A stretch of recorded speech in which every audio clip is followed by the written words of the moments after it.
Ladies and gentlemen, welcome to Thrivecast. This is Stuart Joseph, and today we have Confidential Recovery with CNN Hero Award recipient Scott Silverman.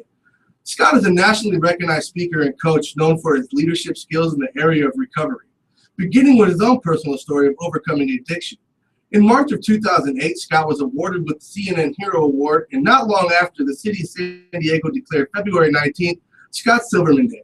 Other acknowledgments have been being named one of the top 50 people to watch, published by the San Diego Magazine. And Scott has been awarded twice with the 10 News Leadership Award.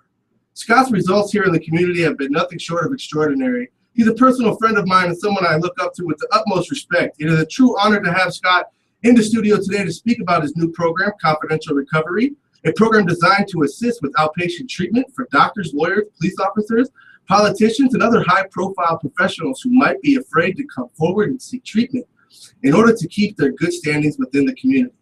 Congressman Scott Peters recently stated, these groups share common problems. Their high-profile community positions oftentimes preclude them from seeking treatment. The unique design of the treatment program, speaking about confidential recovery, focuses on first responders and licensed professionals in a secure, confidential environment. They will provide the kind of treatment not currently available here in San Diego County. Scott, thanks for joining us, man. It's great to be here, buddy. Really, it's good to see you as well.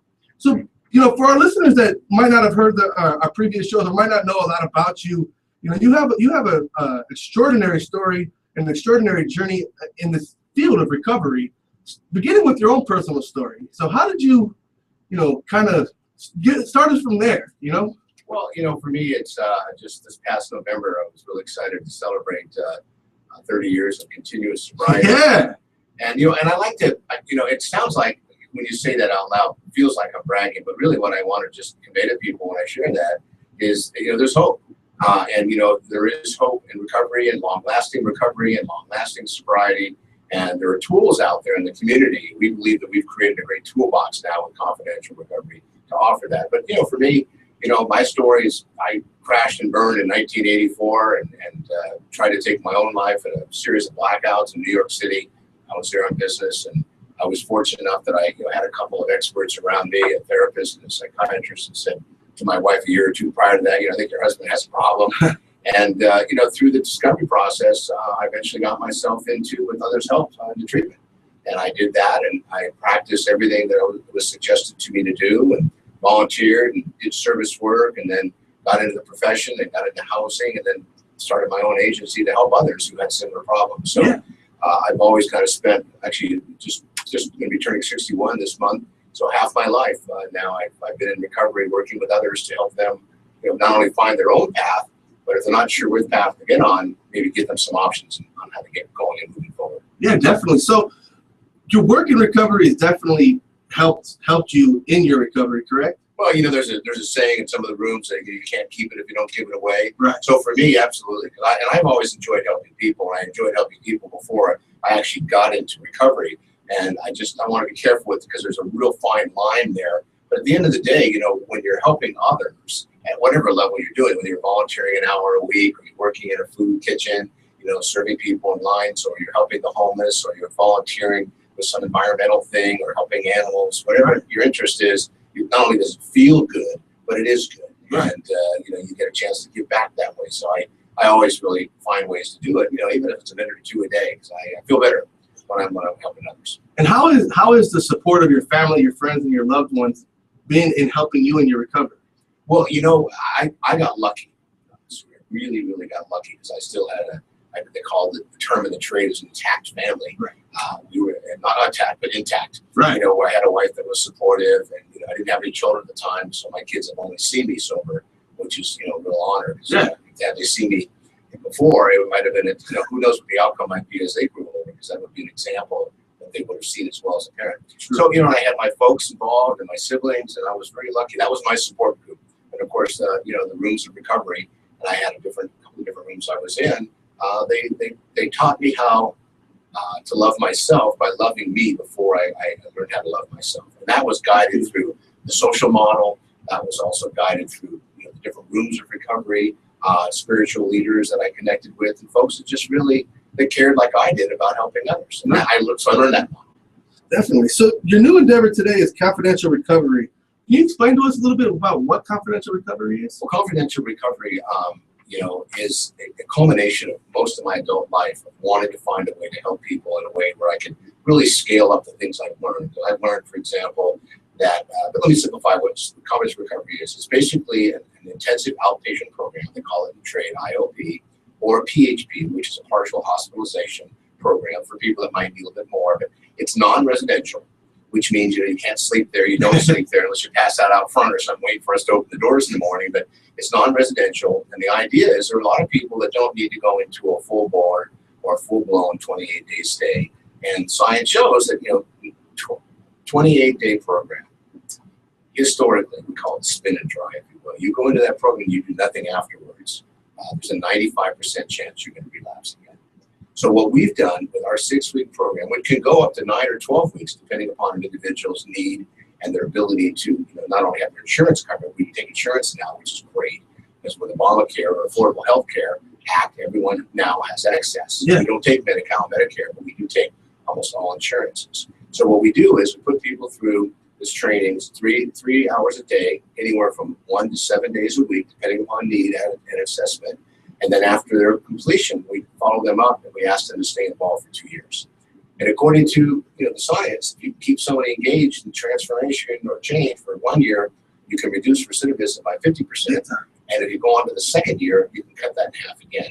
So what I hope to do is 2 years I come back and you take my pulse and go, okay, Scott, how's it going? We're going to be able to say that we've reduced recidivism by 1, maybe 2 points, which would be miraculous when you think about 15% of our country has an active addiction issue that will erupt in the next 12 months. I'm really glad you highlighted that point too, because that's the truth. A lot of programs, they don't have kind of like an aftercare program. You're done with your 28 days. Mm-hmm. Now what? Now you're just and historically, the insurance industry, will pay a fortune for 5 or 7 days of detox, and even that's been limited now. And the 28-day state residential program is limited by insurance companies. And the science shows that, residential treatment, although it's a great primary way to kick off, the transition and the detox that has to happen for long-term sobriety and abstinence, you cannot just rely on a 28-day program. For example, an expert I know for years that shared with me, he says, if you look at substance abuse, like diabetes, the way we treat diabetes, you don't just go in and get a shot. It's something you have to work on a little bit each day for the rest of your life. And that's the way I like to look at recovery, or looking at abstinence and substance abuse or addiction, whether that's food or gambling or sex or, anything else that you can think of. That, people who have this, I call it a disease. My brain's wired funny. I have this addictive, compulsive, obsessive personality. And I don't want to put labels on it because I think labeling sometimes, in conversations now, you stand up, well, hi, I'm an alcoholic. It's a negative reinforcement. So I really want to encourage people to think outside the box, and rather than look at themselves in the mirror and going, oh, there's something wrong with me, look in the mirror and go, something doesn't feel right. I want to get it checked. And I think there's ways to encourage people. I mean, right now, 350 people die every day in our country, just in the U.S., from substance abuse and addiction. And of that, I just heard last week from a group of experts, 46 of those individuals are for prescription medication. And that's prescribed by a doctor who's licensed in the school and dispenses these very dangerous drugs. Not that they're dangerous by themselves, but what happens is the abuser mixes them with other things, which is not a part of the prescription. So, we've got a real, I call it a pandemic in our country right now. In my opinion, the silence is just scary. The silence we hear is so deafening, from leadership, political leaders, our own president. No one's talking about it. It's like mental health.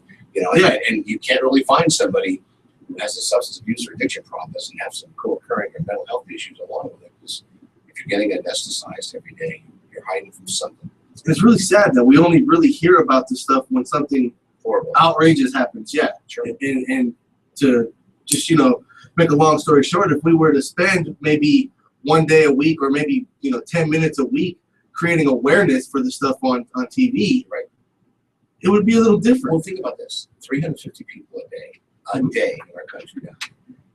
Imagine if a plane was crashing every day in our country. How long would it take the federal government to put a stop to that? About a day. So you're right. It's interesting. 350 people every single day are passing away from this addiction. And what's fascinating? most of them, with the right kind of treatment, can actually make a change, and it's all treatable. You know, and then when you look at first responders, I mentioned the 15%. In first responders, it's as high as 25%. That's 1 in 4 that have an active addiction issue that will erupt in the next 12 months. And that data comes from law enforcement. Yeah. And by the way, first responders, you know, fire department, CHP, border patrol, EMTs, 911 operators. Think about the stress and trauma they have to go through every day in their job. They're public servants, if you will, Right. and they lead the public safety arm of our communities.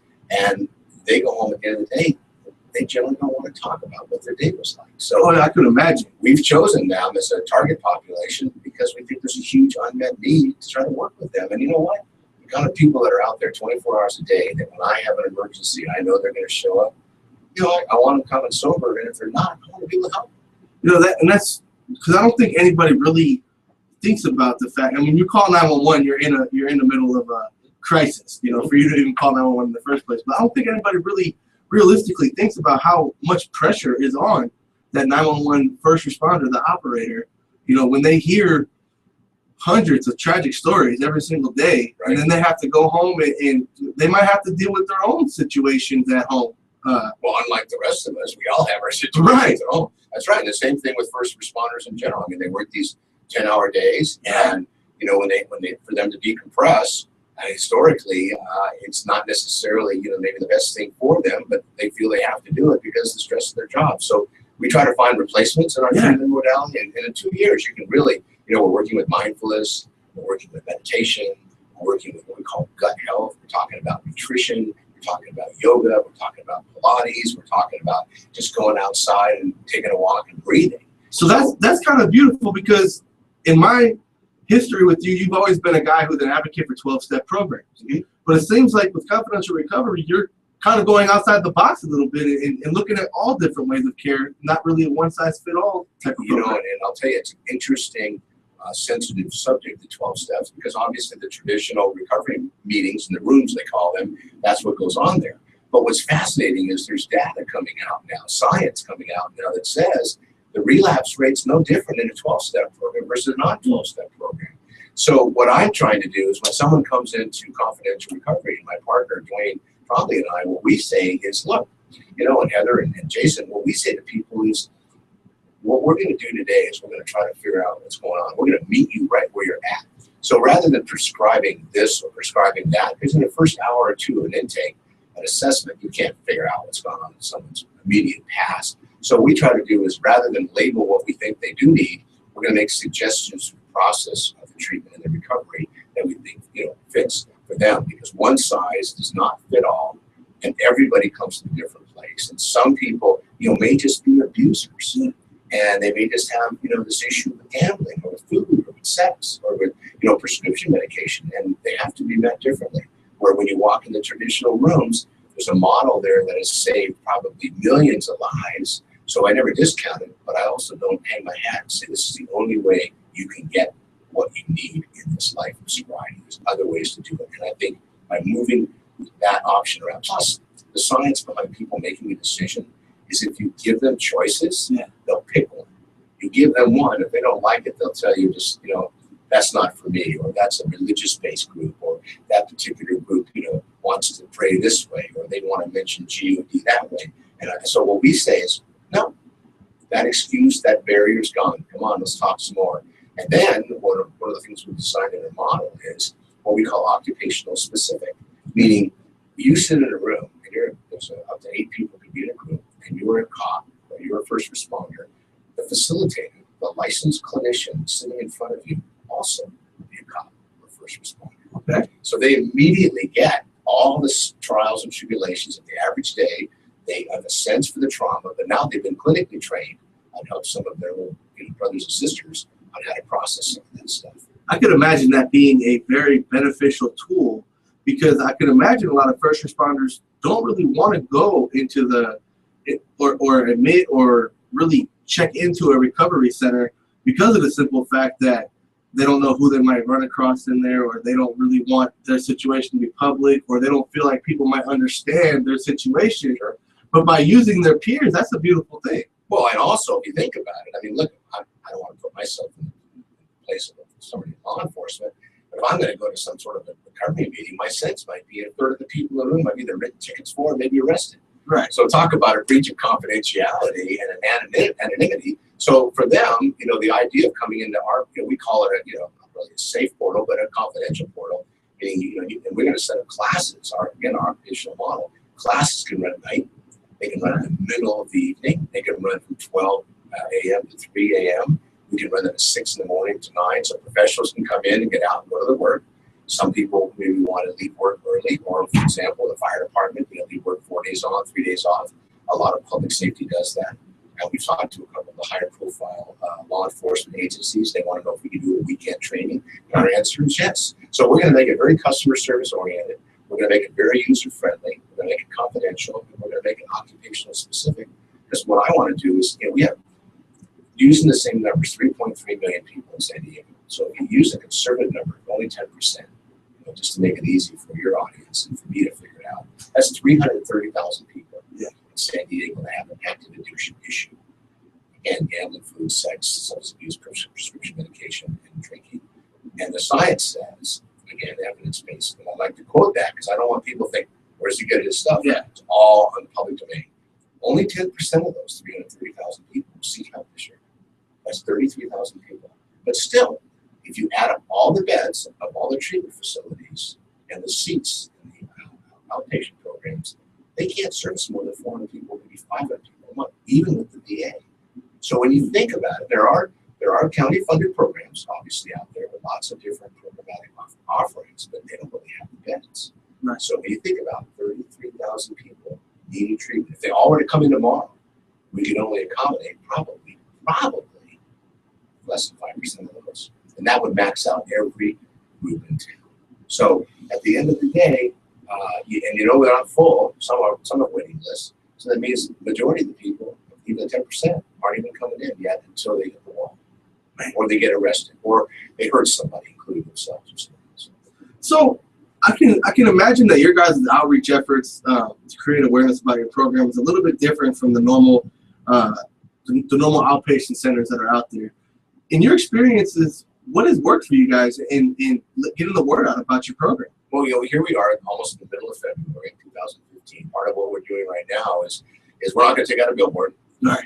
You're not going to see me on a television commercial promoting specifically confidential recovery. But part of what I want to do is things like this is where we can, our feeling is if you don't get help from us, get help from somebody. Right. So talk about the fact that if you've got a substance abuse issue, if you've got an individual who's overly depressed, or they appear to be impaired, or something's shifting, their sleep patterns are different, they're losing weight or they're gaining weight, to get help, not to let somebody and just watch somebody waste away because you don't know what to do. Do something. I mean, you get on the phone, you call 211. There's all kinds of services. We have a great community when it comes to reaching out. You may or may not get what you want when you want it, but there's tons of resources out there. Not tons, but maybe a half a ton of resources. Well, there's tons of resources. There's just not one spot to go and get. Well, and I think as a community, if we make it easy for people and we encourage people, and it isn't embarrassing, I mean, it will be at first, but it isn't totally uncomfortable. When people start to create the demand for the need, the suppliers, the vendors, the providers will start to grow and they'll build capacity because we have to, look, unfortunately, in our community, in most communities, when it comes to freeways or highways or roads, the only time they put up a railing is when a certain amount of people fatally been injured on a curb or a highway or a mountaintop. So, if people scream loud enough, they'll get hurt. That's true. That's true. So what has been some of the challenges you guys have faced in beginning confidential recovery, and how have you guys overcome those challenges? Yeah. Let me just go back to your last question, make sure I answered it. Our networking right now, for example, we're meeting with peer support groups, we're meeting with chaplains, we're moving around the faith-based community. We have our own website, it's a basic, simple landing page, confidentialrecovery.com. We're also on Facebook as well, Confidential Recovery. So what we're trying to do is very slowly network with each one of those professions, go to the meetings that that their society meets at, talking, on different service clubs around town. I'm a Rotarian, so I go out to Rotary and I'll go talk to anybody anywhere that has a group of people, employers as well. Because I think it's important. Here's the thing: if I can help prevent one person from taking their own life because they know that there's help for them, you know what? I'm going to be way okay with that. So if I get in someone's face a little bit because they think that I was accused of being an infomercial at a conference last year, and someone says, all you are is a salesman. And I was a little upset by that comment. I talked to a buddy of mine. He says, the Dalai Lama was a salesman. So sell away. I mean, you get in a room with 50 people. I don't care what you say or how you say it. You're going to have a few people angry with you. And, the real experts say if you're doing something that irritates somebody, you're probably making your point. That's a good thing. Yeah, and you know what's great is you said that you guys are doing a lot of outreaching with the faith-based communities, and that is a beautiful thing because by the way, they're the first responder for families when you think about it. Yeah, exactly. Exactly my point is that when people have an addiction problem or something like that, the first person, the one place that they feel comfortable with is if they're spiritually, is their place of religion. The difficulty, what I've found though, unfortunately, and I've been around recovery in rooms a long time, a lot of people, when they're crashing, burning, if you will, what happens is their faith is kind of disintegrating. True. They're kind of going, where's my G.O.D.? How did I get in this mess? Why am I wrapped around the telephone pole in my mother's car? How did this happen? I'm on a gurney in a hospital in the emergency room. So, but to your point, there are a lot of people that go there. So we try to let as many people know, and I'm hoping for your audience and your listeners and your viewers and subscribers that will be able to, and I encourage people to call. Yeah. I'm going to give out the number. Please do. It's 619-452-1200. You just call that number and hit my extension, which is 1. Ask for Scott Silverman or just punch the button. And that will ring directly to my phone wherever I'm at. I do go to sleep at night, so if you call me in the middle of the night, those of you who are tweaking, wait till the next morning and give me a buzz and let's talk. And I dare people to make the phone call. And if I can't help you, I'll do what I can to make a suggestion on what might be best or where you could go or who you could talk to or how you might be able to facilitate what's going on with your family or with your friends or with a coworker. And if you work as a first responder, you get on the phone because you know what? We need you out there.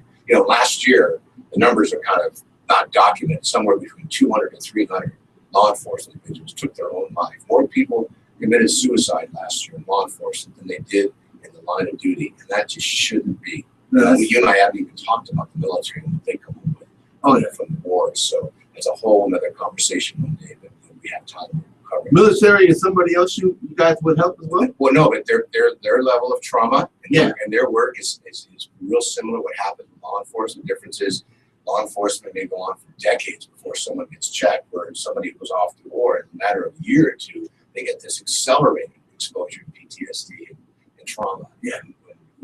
There's tons of resources, actually tons for veterans when you think about medical support, mental health support per capita.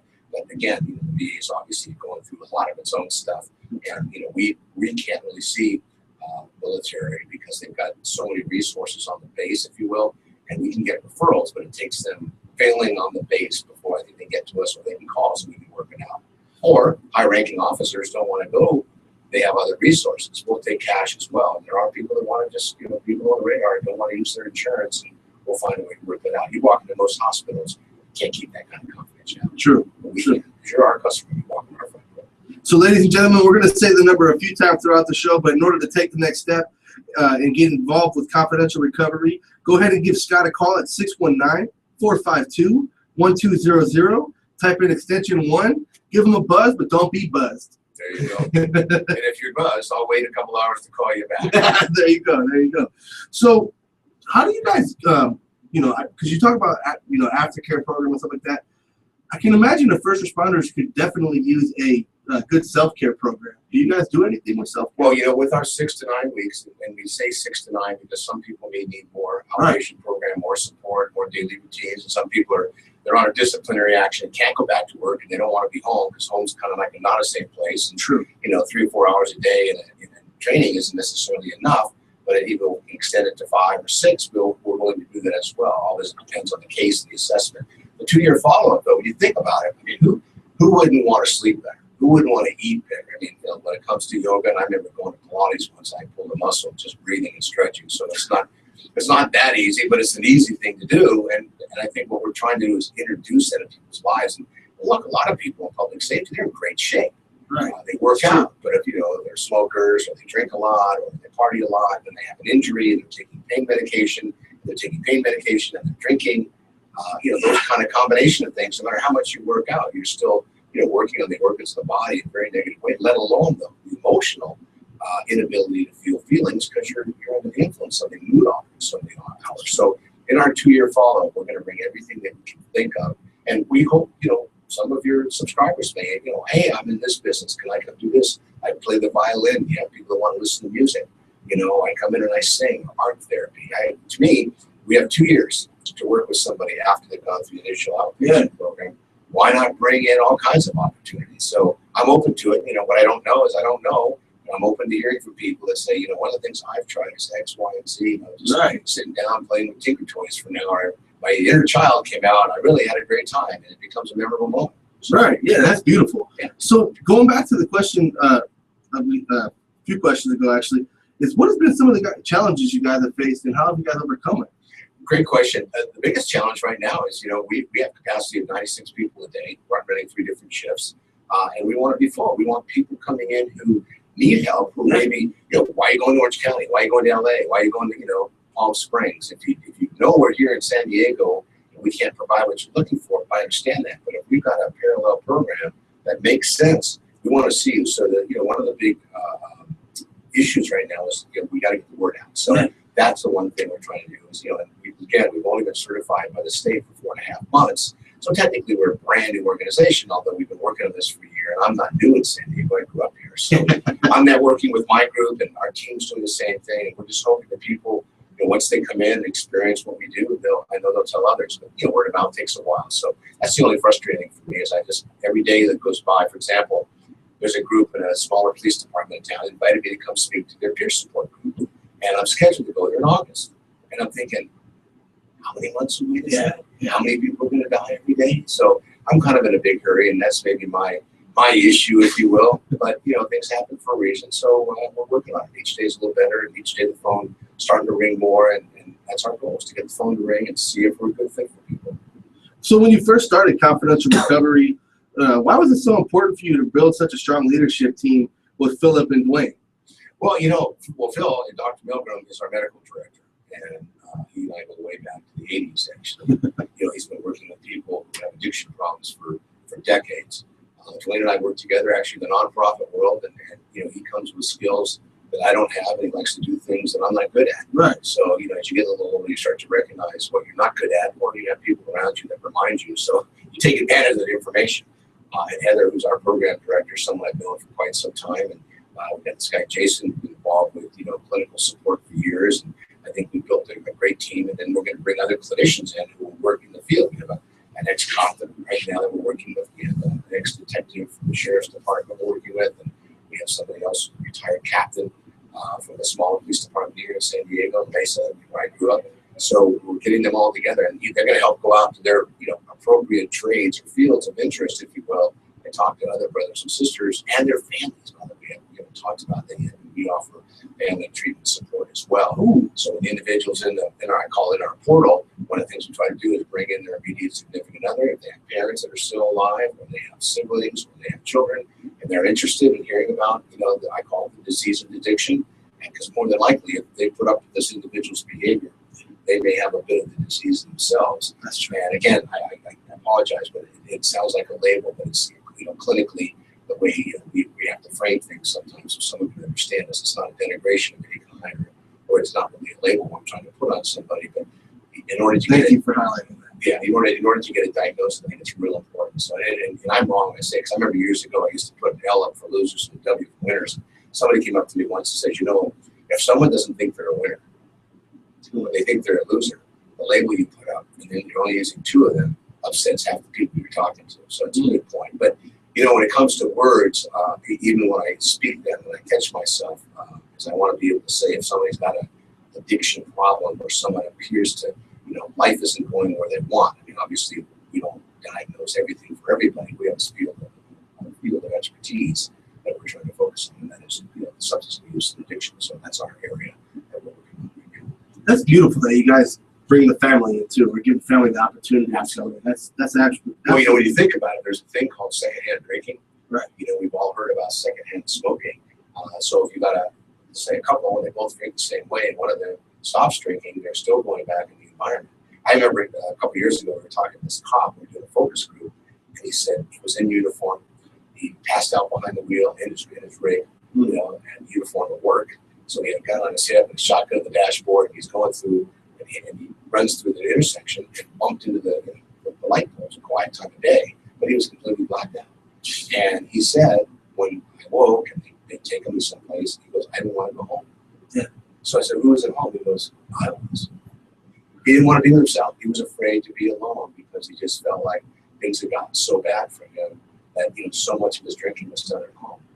You know, it had his, you know, had he not been caught, he would have never gotten access to treatment. He's doing really well now, and he's working in a department that's helping others. So, you know, that's how it works. Yeah, that's a lot of people don't think about that when they think about law enforcement, or, you know, when younger youth are so quick to judge law enforcement or say something evil about law enforcement. They don't think about the trials and tribulations that that person might have, you know, or what kind of background they might have, what's even got them to become, you know, want to do something to change their community or something like that. And the struggles can eat you alive, man. Well, you think about it, that group is kind of somewhat labeled, but you think about it, when they're in trouble, who are they going to call? Right. 911. Yeah, that's true. I mean, they're gonna make the same phone call you and I, or their auntie, their grandma, their family member, their mom, their sister. Someone faints, has a heart attack, they're choking. They're gonna call 911. That's a first responder. Yeah. And generally, law enforcement get there first because they're populated in a way where their job description puts them on that 911 call first, unless the EMT happen to get there. You hope the EMT gets there first, but generally that kind of call will go out, and you know, the individual around the corner who you didn't like when you saw him the night before last, maybe the person who goes in to save their family member's life. So they have a job to do, and they're trained for it. They're passionate about helping people. I mean, you know, obviously they carry weapons and handcuffs, but most people in that field are there because they want to help others. The ones I've met. That's true. And just in having this conversation, it's kind of like giving me an eye opener. Like for me, whenever I see a person, a military person that's in uniform or whatever, I'll make it a point to go out of my way, shake their hand, and say thank you for serving. But I've never done that for police officers, and I feel like now I'm like, dang, why haven't you done that? Because they're just as important as the military are. And you never know, like, you ask the police officer a question and then they're in a bad mood. It might be because of the situation that they've been dealing with, the trauma they've been dealing with all day long. Well, you know, just because they wear a uniform, and just because they're trained to be a public safety member, doesn't mean they don't have family issues, financial issues, kids that want to advance to college and get advanced education. And, you know, look, they're human beings, right? Just like you and me. And I've never seen them as the enemy. And I remember there was a time in my life when I avoid them because I didn't want to get arrested. You know, when I was an unlicensed pharmacist. But at the end of the day, you know, there are folks in our community, and that's what we're part of the community. True. So you were the founder of the Second Chance program here in San Diego, which was basically provided hope for ex-felons, assisting them in recovery, providing housing, jobs, etc. And now you kind of brought your work full circle, doing with confidential recovery, working with first responders. What has been the biggest difference in working with the two demographics that you've seen? You know, and that's a great question. And, you know, people ask me for last years, how you used to work with ex-offenders. How do you work with doctors and lawyers, law enforcement, right, fire department? I said, well, you know, one of the things I've learned, and I've been doing interventions and diversions with families for decades before I even started my nonprofit. Shout out to withtouughlove.com. There you go.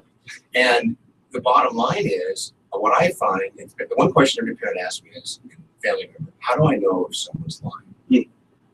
Mm-hmm. So those of you listening and watching, let me tell you right now, if somebody's lips are moving, they're more than likely lying. If they're doing something they shouldn't be doing. So the difference between the clients I used to serve and the folks that I'm working with today is they have insurance now. People I'm working with. They also have a job, and more than likely they have intact families, as I mentioned earlier, or they have someone they're living with that is not in necessarily the same behavior that they're into. So they're willing to help, and there's coworkers and colleagues because they're not necessarily in a drug fest, but they may have an issue around substance abuse. So there are people around them, their employee assistance programs, and peer supports. The chaplains can help support this individual through this transformation, where somebody coming back from jail or prison didn't have that support system. They were treated like the homeless, like the community's throwaways. So they didn't really have that support. Social service agencies supported them, but only for that whatever area they were funded for. So, and you and I talked about it over, all the time. These mandates just work for splinters, Yeah. but not for big scars. They need to be treated, they need to be worked on, they need to be supported. And, we don't step over doctors and lawyers and first responders like we do homeless people. But but then they still have the same needs. And, I was just at a luncheon today that the head of the medical services for the county jail is talking about the percentage of people in our county jail that have a substance abuse problem, still upwards of 65, 70%, with mental health issues being as high as 40%. So, right. And they have the way it was described is when they walk into jail, they're no longer part of the system of insurance for the outside world, they're part of the jail service. So they have to provide medical services for all of those guests at the bed and breakfast that the sheriff runs in San Diego. So they're not going away, and they have special needs as well, just understanding they're part of the community. And just recently, they're starting to really dig deep into the mental health aspect of things too, which is really good. It's a big focus this year, which is great. I think that in many ways, without making any political statements, the Affordable Care Act has given people access to treatment. Yes. But now we have to educate those who've never had access to treatment that yes. you don't have to wait and call 911 when you're seeing a family member, you're having a seizure on the floor or walking through a glass door and they're so angry you're throwing something at you. But I want to make sure I answer your question.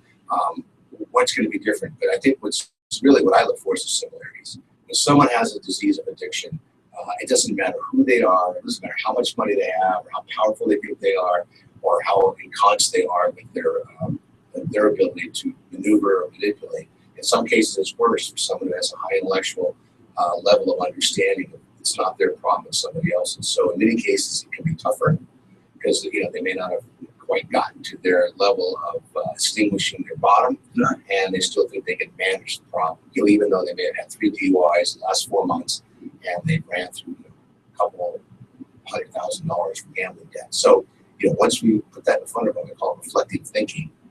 It's not really hard to convince somebody that they have a problem. So when it's all said and done, and you retired, and you look back at everything you've done in this community, starting Second Chance, which is still growing strong today, starting Confidential Recovery, which is growing and growing and growing. It's going to be such a big asset to our community here in San Diego.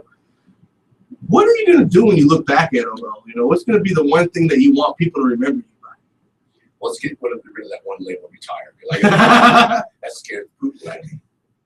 I think when first of all, I don't see myself as looking back. I'm kind of on a forward movement right now. And, I think that, when my time is done and, the family says, let's go, or it's time for us to do something else, I'd rather mix it up, to be honest with you. And I don't see myself retiring. I just find that when you love something you're doing, you're not working. Right. So at the end of the day, what I want to do is our goal, my partner Dwayne and I, we talked about this. We'd like to be able to expand. And I've got a lot of friends, actually corrections called me last year and said, hey, would you be willing to treat correctional officers? And that's a very interesting group that's not very popular in anybody's circle. They have 30,000 correctional officers in our state of California.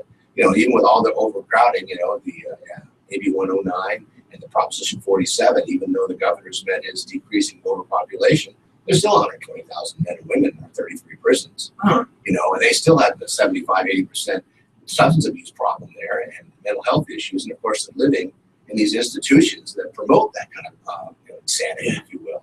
I'm glad you highlighted that real quick because I have a friend, who I won't name, just for their own person, but his dad has worked at the correctional officer for over 30 years. He's actually just retired. And his dad was telling us one day, great guy from Greece, super cool guy, super open and honest, sometimes a little too honest. But he told us that a lot of the people, because you work there, but sometimes you're kind of owned by the inmates there because they might run a certain cell block or whatever. And that a few of the correction officers were the ones that had to bring in drugs for other inmates. And while doing it, keep putting it in your keister or wherever you put it, it might open and leak and become addicted to heroin through that way, which is crazy. Which is crazy. Well, look, where does that stuff get in? If it's interesting, as here as I know, and it's factual, it gets in. I mean, when you go into an individual cell and you find a cell phone, cocaine and tobacco and fried other things, somebody brought it to them. But my point about all this is that up to 25% of correctional officers, have a substance abuse problem. So that's another 7,000 people in our, working for the state of California. The taxpayer pays their salary. Another, I don't think there really considered first responders by definition, but they're certainly out there. Oh, yeah. And they're part of their job is public safety, meaning keeping individuals secure so they don't get out in the community. So they serve a huge purpose, and they help do in many ways. The corrections does a wonderful job.